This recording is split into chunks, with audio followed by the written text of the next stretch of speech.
Good day, everybody, and welcome to a new, exciting episode of the Michael and Patty Show. I'm Michael. And I'm Patty.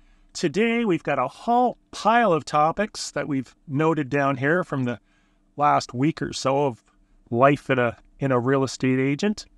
And we're going to go through them today. We're both under the weather, recovering from a cold, and regardless of that, the show must go on. Did you want to mention topic number one, or shall I? You can introduce it. This is a really frustrating thing when you list a property. In this particular case, we're listing a property of people that proclaim they're so-called real estate experts. And to give them the benefit of the doubt, we agreed with them, okay, you're experts. But knowing full well after the case, an expert, according to this show, is someone with 1,000 transactions and 10,000 hours of experience.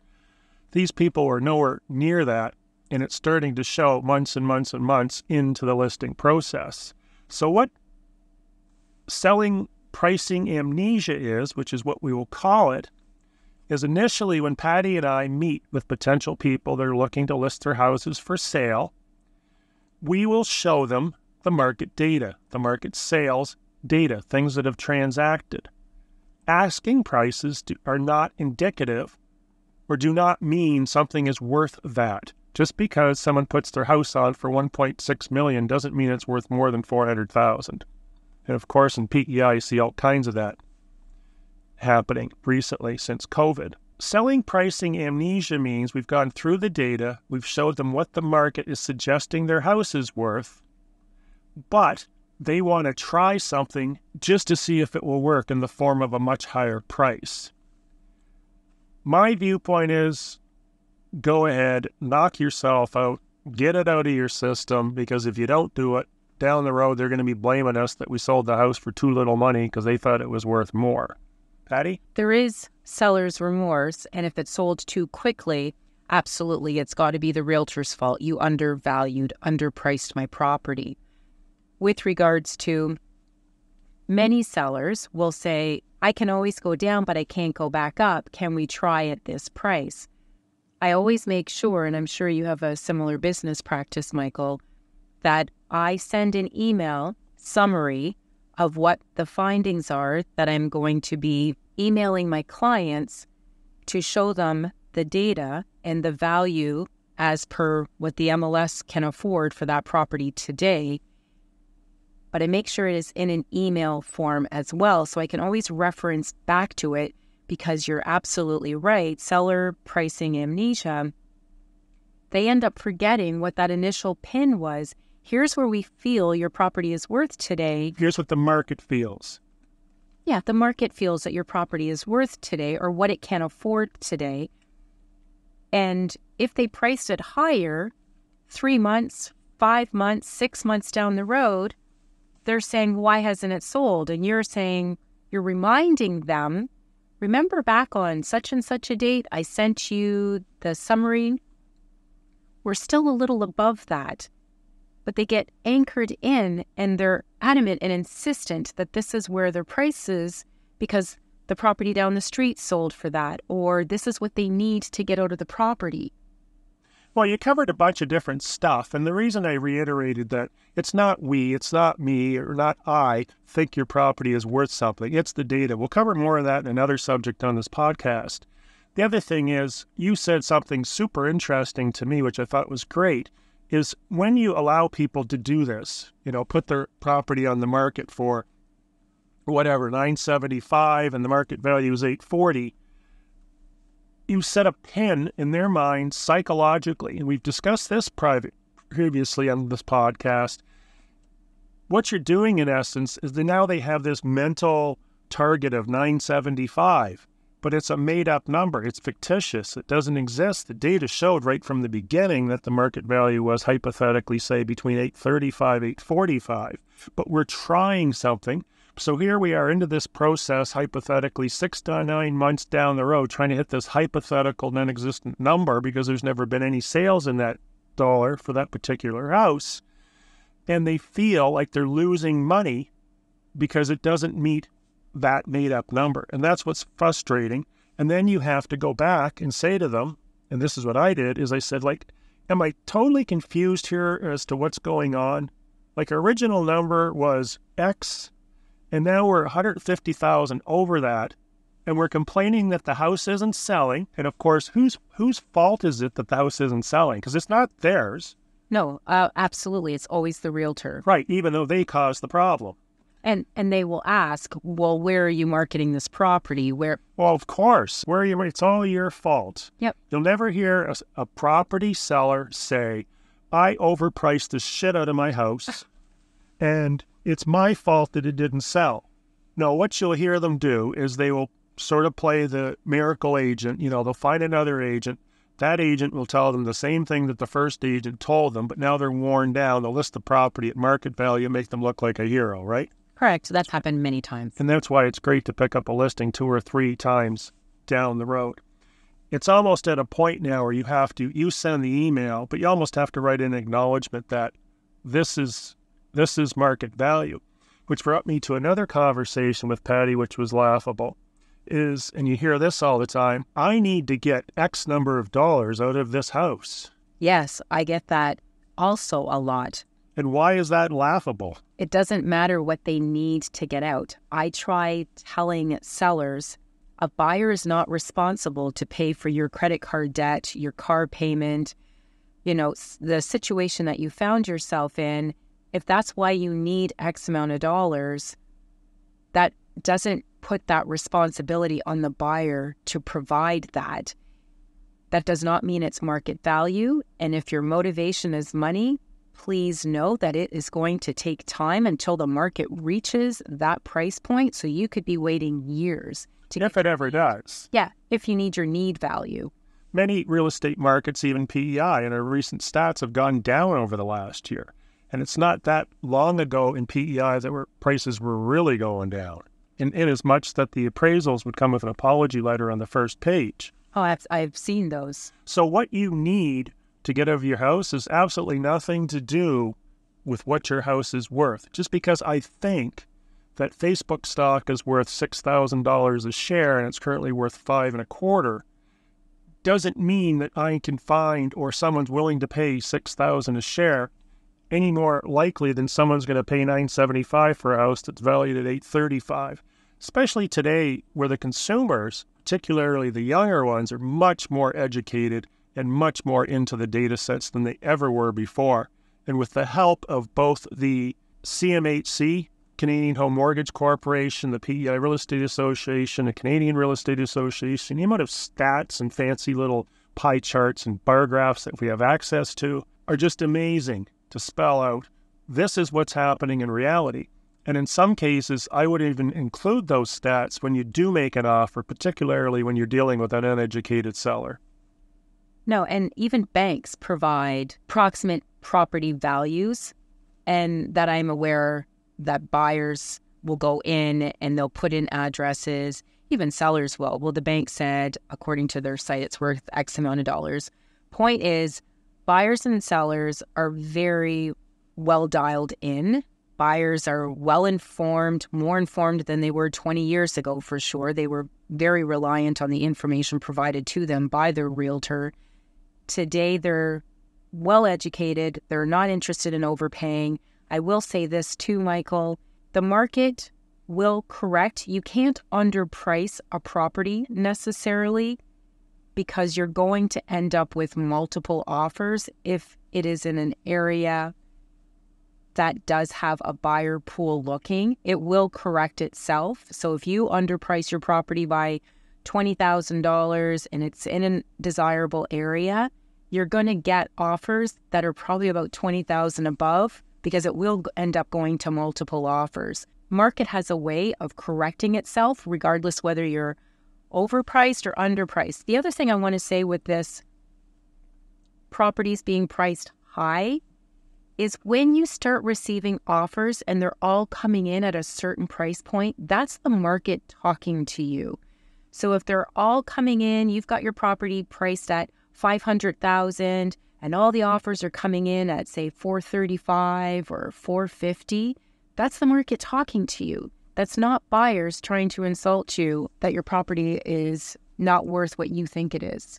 Well, the funny thing is, and just closing this topic, is it's just hilarious to watch a house from day one. Let's just look at a pretty easy to price house, something in Charlottetown, 3 bedrooms, 2 bathrooms, 25, 30 years old in the neighborhood where there's been 2,000 transactions in the last decade.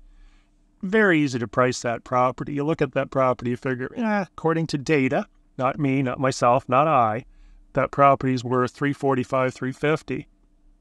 And then they put it on the market for $440, and they play with it, and they painlessly drop the price $1,000 or $2,000 over the course of a year or so, and then it sells at $345, $350, which is what it was worth from day one. They go through this big waste of time, and of course, what do they say? It's worth more than that. Of course, yeah. Well, if it was worth more than that, why didn't it sell for that? The market never lies to you. Warren Buffett said that he was asked, why doesn't he, buy and sell real estate?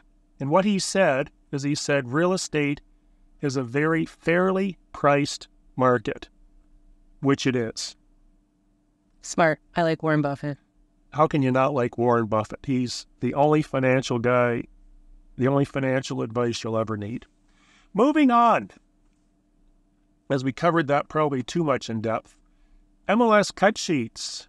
Keep in mind when you're getting an MLS cut sheet from your agent, there's various versions of that cut sheet. Some of them have little information, some of them have more information. One of the questions that we do get, which we can give you the answer to it, but it can become kind of irrelevant, is what are the property taxes? Keep in mind in PEI, the property taxes are based on an assessment value, which may or may not even be within reason of what that property is worth. For instance, I've sold properties in the $700,000 and $800,000 range that had an assessment value of $97,000. You're talking an 800% difference.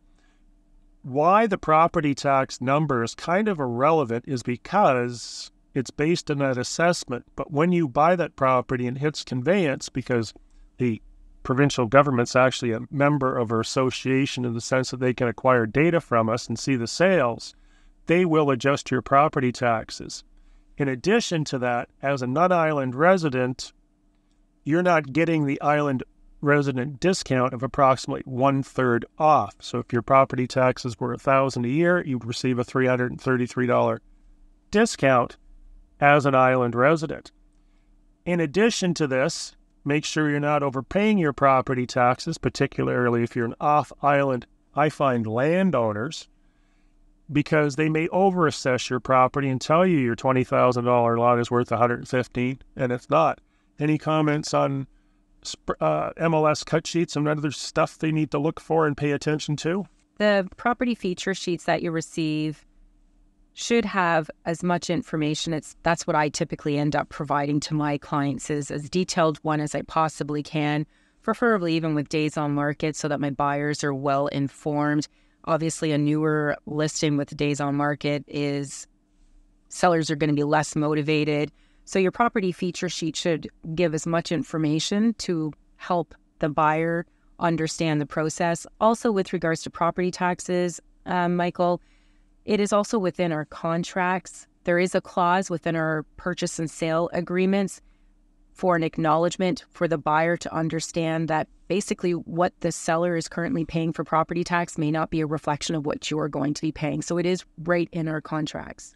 And also pay attention to, and some agents miss this, and I've had this happen a few times in the last month or so, what the water supply is and what the sewage or septic details are, because they could play into a bunch of other things covered previously on our podcast, as well as financing concerns. I just want to say one more thing with regards to, with regards to the property feature sheet. Just because the property feature sheet has a list of chattels included, and you include that property feature sheet within your contract agreement, do not assume that those chattels listed on the property feature sheet are going to be included in your sale. They have to be rewritten in within our Schedule A chattels clause. They have to be written in. And if you don't request them, not to assume you're getting them because they're on the property feature sheet, because I ran into that. The property feature sheet is included in a lot of the offers. And I think it's nice. It's pretty. It has a picture. Mhm. But it really doesn't. What is it really providing? They're initialing it and saying, this is what I'm buying. Yes, but it's an acknowledgement that if they said they were purchasing a home with a poured concrete foundation and then you find out that it's got a wood foundation, those are definitely grounds. There's a discrepancy and a misrepresentation. So I do feel the property feature sheet should be included in the agreement of purchase and sale, and also mentioned on the additional documents included in that contract, which we've covered on a previous episode. So there is high value on that property feature sheet. What Patty's mentioning is on the purchase and sale, on the second last paragraph or somewhere around there, it indicates what documents are included with your purchase and sale agreement, and the MLS cut sheet should be included. And typically you would also add to that your property disclosure form. Next topic, Patty, I will let you address this. If you know that it's going to take you, and this is from a trainer that The best trainer in the world, Floyd Wickman. For real estate. He's like the Elvis in the real estate world. So Floyd, if you're listening to this, we absolutely adore and love you. And we know you're not listening, but we did have dinner with Floyd in Halifax years ago. Yes. For new agents, he is the best real estate trainer around. So Floyd had said, if you were crossing the desert and you know it's going to take you a tank and a half of fuel to get across, are you only going to fill your tank once, or are you going to make sure you have an extra container of fuel to make the trip? Many listings, if we know the days on market are 3 months, why would you only list the property for 1 month? You should be listing that property for at least double the time, 6 months, because it encourages your agent to invest more money because they know they have the amount of time to actually generate an attractive buyer. You don't want to shortchange your listing agent's budget by saying you've got 60 days to sell this property. If not, I'm pulling it and going with someone else.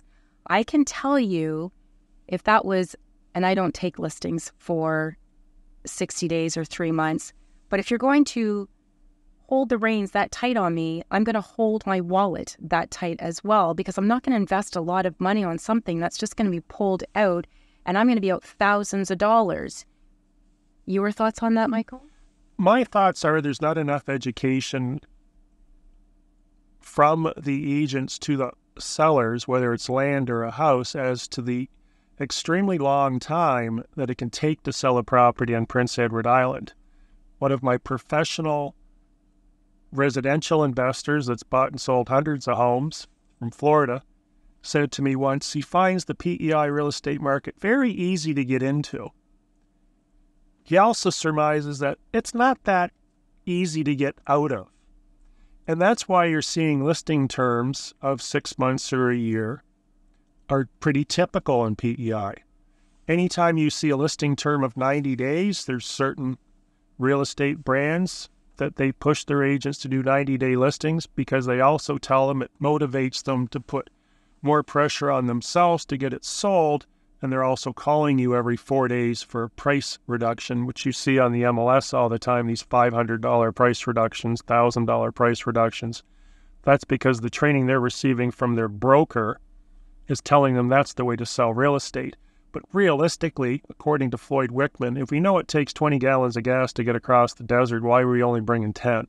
And it's the same thing when you list a property in PEI. It is not exceptional to have a property in PEI on the market for years, especially when you're looking at land or anything that gets to the higher dollar values. No, absolutely. I agree along with you. Perfect. We're at that time of the year. What happens with people that have expired listings? Well, this is when I find they really turn up the heat and say, so the selling season, because right now we're currently September 2024, and they'll start turning up the heat saying, well, season's over, selling season's done. How much longer are we keeping the property on the market? When should we be pulling it? When is the season over? And I actually just had this conversation last week with a client where I've had to explain to them, as a result of many assuming this and pulling their listing off the MLS because they want to, and they'll usually pull them around the end of October or sometime in November, which means our supply is low come the December through until about the end of February, I would say for sure. There's about 3 months there where we have pretty low inventory. By leaving your property on the market and available for buyers, you have a far higher chance, and I've got stats that show and prove and support this, of getting a higher value for your property due to the reduced amount of supply on the market. Do not take your property off. Properties do sell for more in the winter months due to the lower supply. Your thoughts? My thoughts are exactly the same, and I read across the same thing. I had a vendor have an expired listing a week ago. She says to me, well, we're going to take it off now, put it on in the spring. And I explained to her that essentially everyone's doing the same thing. So you're going to go on the spring where everybody else is going on the spring. So now you got all kinds of competitors, which naturally is going to force prices down because now you're competing with everybody and their brother rather than being on the market in the fall to the spring when you've got what type of buyer? You've got the motivated buyer. I mean, someone that's going to fly here in January and visit properties by foot or snowmobile. These are the people you want. You don't want the people that are waiting until they're here on vacation, which I've run across a few times. You'll hear people in May say, well, I'll check the property out when I'm there in September. Well, it's gone. If you keep your property on from the fall to the spring, you will find that you will end up with more money and it should sell. The chances of it selling are probably higher at that point because of the lack of supply. There's always going to be people looking for properties from relocations and so forth. Yeah, and you will maybe have less showings, which means you don't have to be cleaning your houses often, but those showings have higher value than the bountiful showings that you get during the spring, summer, which a lot of times are tire kickers. Patty, how do real estate agents get paid? That's a very good question. I guess the best question I have for you is you guys are all like an hourly or a sort of a yearly fee from the brokers. You guys just dawdle around with anybody and still make money, can't you? No, that's not how it works. What are you talking about? Well, that's the perception I get from a lot of buyers that call me and want to see properties there and consume 4 hours of my life because on the other end of the island, they seem to think we're just getting paid this hourly rate to drive around aimlessly. That's actually what I thought when I first got into real estate, that real estate was, and I was being compensated by the brokerage for my real estate services. And funny story is, as soon as I realized that I was on commission, I sat in the back corner of my office and I probably cried every day for about a month. It was very, very depressing because I thought, how am I going to convince anyone to pay me a commission and use my services? So it is a real sobering, and it requires a lot of skills to do sales. People don't think so. They think we're walking keys, but we get paid. And I know there's cases going on in the States that they've just are settling in that, but we get paid a commission, a percentage typically. There's flat rates and commissions, and we only get paid if a property sells. So there is no fees to a seller unless the buyer, there's no fees to a seller unless the property attracts a buyer to offer on it and close on a transaction with that property. I will just step that back a bit and say that commissions are completely negotiable. 100%. You could actually pay your agent an hourly basis. If you did, you probably pay triple as much as you did on a percentile basis or a flat rate. They're all completely negotiable. What you decide to do with your agent is up to you and them and their broker. Because in essence, the real estate agent is working for the broker. The broker provides the umbrella, the liability umbrella. So ultimately, they're signing off on everything as well. In PEI, the typical way things work, let's just take a typical listing that's on at 6%. So it goes on MLS, and then usually the commission is split equitably between the buyer's and the seller's agent. So the buyer would get 3%, the seller's agent would get 3%, and then it comes in-house. So the in-house brokerage receives, a check for that commission. They give 50% to the selling agency or selling brokerage. And then they have an internal split. So when I started in real estate, it was 50-50. So if the commission was in our office, I would get 50%. The brokerage would get 50%. But then on top of that are all these fees. Don't you love all the fees you have in real estate and things we need to buy, like errors and omissions insurance and GeoLink and whatever else? Yeah, and access to our realtor.ca, like our Paragon board that we have. Lots of additional fees. Membership for Canadian Real Estate Association. Yes. On top of that, now you have a vehicle you have to maintain, and then you have travel, and you have all kinds of other stuff, and meals, and computer equipment, and marketing and advertising, which, if you're dealing with a high-end agent, they could be spending 6 figures on marketing. This is all taken away from what they end up with in their pocket. Then, of course, the largest expense is always income tax. Correct. And that's what I was going to say. And we're responsible for our own CPP and putting aside money for And there's no taxes. retirement program, so that's another probably should be 10-20% of your income should go in a form of retirement. And no medical. So you're not walking around at 90 years old with a walker selling properties. Yeah. And no insurance. Like, you are 100% responsible for, as any business owner would be. So the point of this is when a purchaser calls an agent, the agent's thinking, like, I've only got so many hours in a day. I can only really be dealing with people that are qualified and are willing to pull the trigger on a transaction. Just because you happen to live an hour and a half outside of Charlottetown and you want to see some cottage that's listed next door to your cottage and you're staying there in the summer and you have no intentions of buying it whatsoever, do not become offended if the agent will not spend any time with you. They probably have other qualified buyers and or sellers they're dealing with. I absolutely agree. No, again, be mindful that, so a really good example is I had a family that had came here from California, and this was many years ago, and I had pre-qualified them, interviewed them on the phone before they arrived at my office for a list of properties. I asked them to narrow it down to their most serious properties, which they provided the day before they showed up, and there was 28 properties. So I prepared what I call the Powerhouse Patty self-guided tour. Good plan. And I said, you need to drive by all these properties, and I guarantee you're going to narrow the list down to maybe 5. Well, they felt because they were renting the car, they didn't want to pay for the extra mileage that this was going to end up costing them, and they didn't want to go back to some of these properties twice. So the husband had said to me, you're a real estate agent. I own you this week. And I looked at him and I went, really? And he said, yes, so you will be getting me through these properties. And I said, that's very interesting. I would have said, security? So I looked at the wife. This man to the door. I looked at the wife, and because she had children and she was the one responsible to keep the kids quiet during this meeting. And I looked at the wife and I said, I'm a single mom with 4 kids.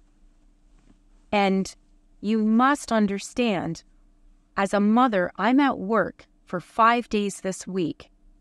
And there's no guarantee, because you've already said you're looking at 2 other provinces. They were looking at Quebec and Nova Scotia as other possible contenders, which is also why I was being a little protective of my time.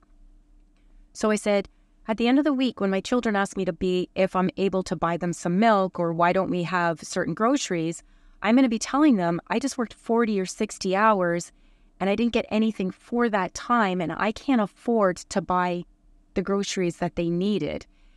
She did look at her husband and she said something to him softly, quietly, and he just said, well, we'll look around for 1 day, but we do want you for 2 days. And I said, actually, here's what we're going to do. You will get 3 mornings. So you need to look through this list, and I will give you 3 half days this week, which is more than what I would have wanted to have, because I never did buy on PEI. And that's what people don't understand. We're faced with this every day. We're not trying to be difficult, but we do have We have bills, we have expenses, and we have to be really responsible and smart about our time. And the other reason, and this is almost more important than our time, is these people selling these houses, Patty said this to me this morning, could be spending days to prep their house for this showing. They expect that if someone's going through the house, the agent has qualified that person that they're a legitimate buyer. They've got financing or cash. Everyone involved in the buying decision is going to be present, and they're ready to pull the trigger. They're ready to write that offer. We're not looking for a bunch of looky-loos. Neither is the vendor. If you want to be a looky-loo, drive the province. Realtor.ca is a great tool. But once you enter into, hopefully, a buyer's contract with your buyer's agent, you're serious and you're looking to buy something. The other thing is, with 28 listings, which is absolutely ridiculous, chances are the prices are all over the place. And Patty, what do you think? Do you think the $1.6 million home is going to be nicer than the mini home for 110? Oh, and it was like that. They were all over the place. And what happens with them? Where do they end up? They end up in analysis. Paralysis. Right. They don't know what to do now. Geez, that $1.6 billion waterfront estate certainly looked better than the $110,000 Esty mini home. So because they don't have a trained professional walking them through the process, they're willy-nilly all over the place. They get into analysis paralysis, and that's why they left the province and probably didn't buy anything in Quebec. They did buy in Quebec. And what was the price point? That I didn't follow up with because Can you phone them and get back to us for the next show? No, I am not speaking to them. Like I said, this was years ago, and I just didn't. I was a professional. I did my best. I explained the pricing, so it wasn't a lack of, they didn't have a professional trying to guide them through. It is, so there's for sale by owners, sellers who think they know everything. There's also buyers who think they know everything, and they try to control the whole show.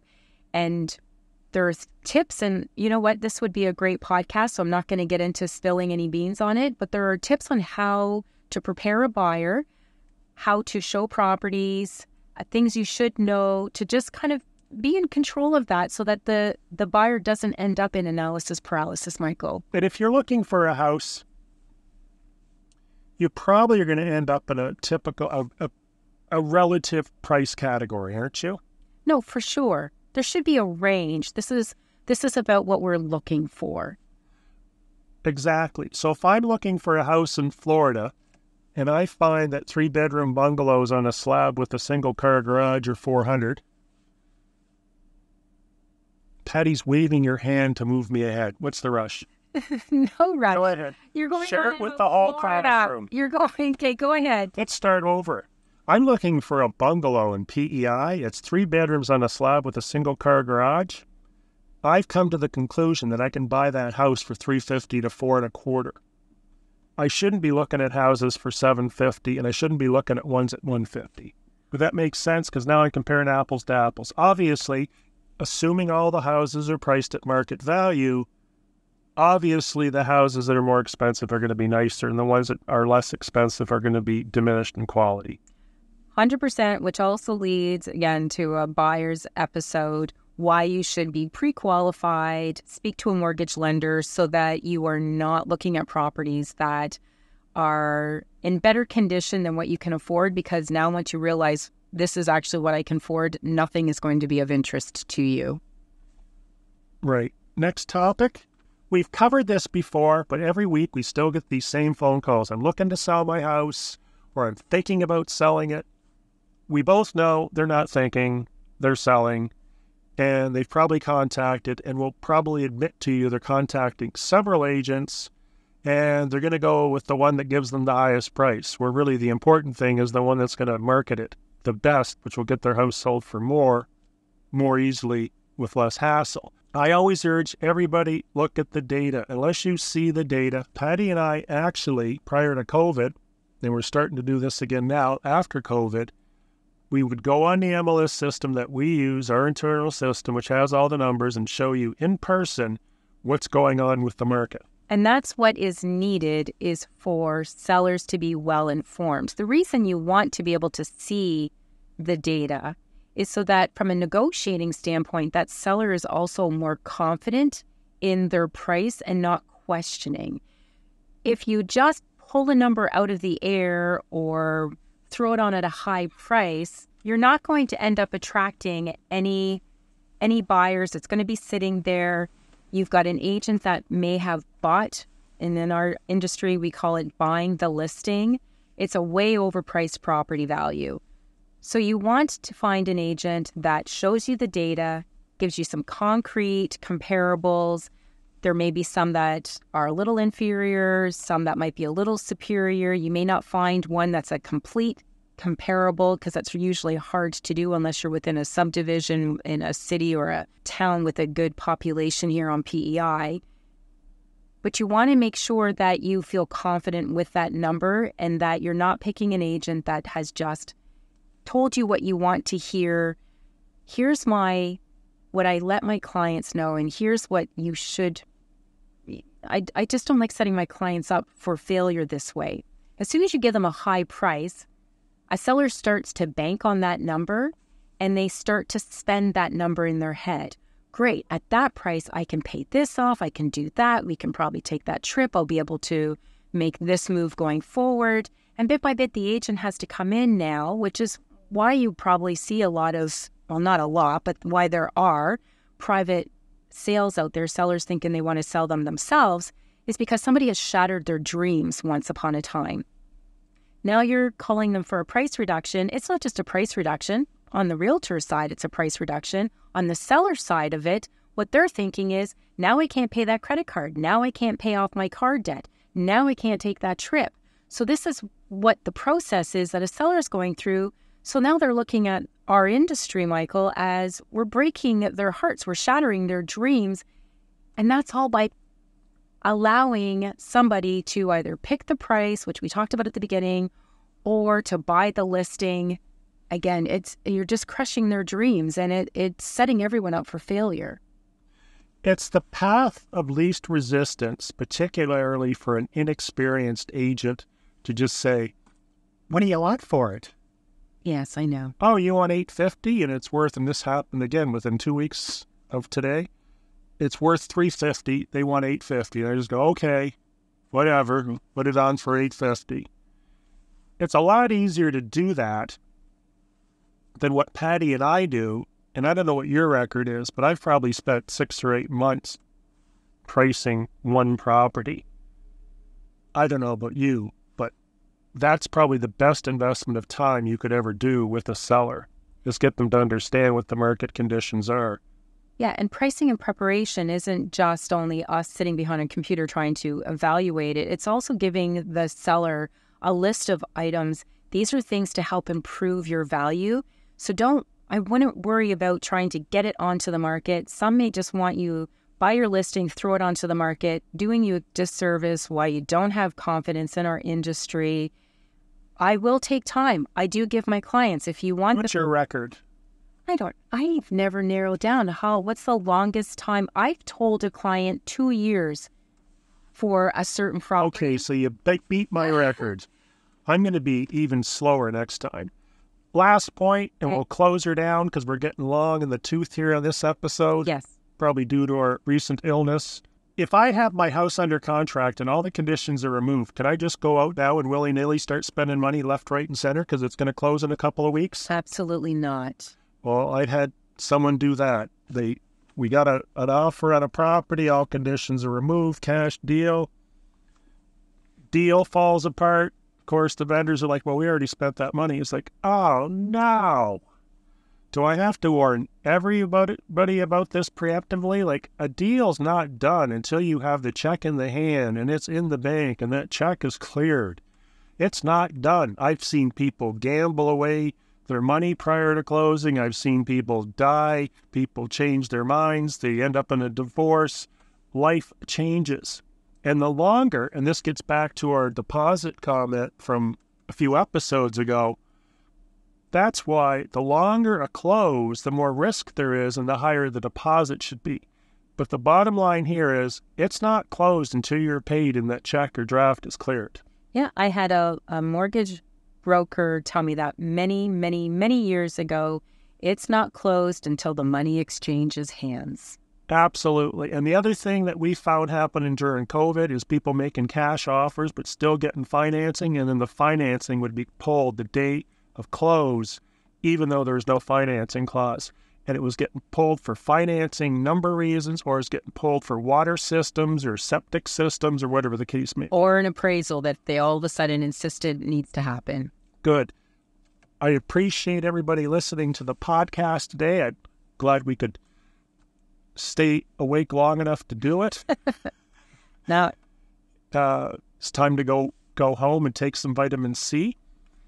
And if you have a moment, be sure to follow or subscribe to the podcast. Leave some comments, and we hope to see you again. yes, thanks for listening. Hopefully you pulled away some good tips and information from today's episode. Have a great day. Until next time, we'll talk to you soon.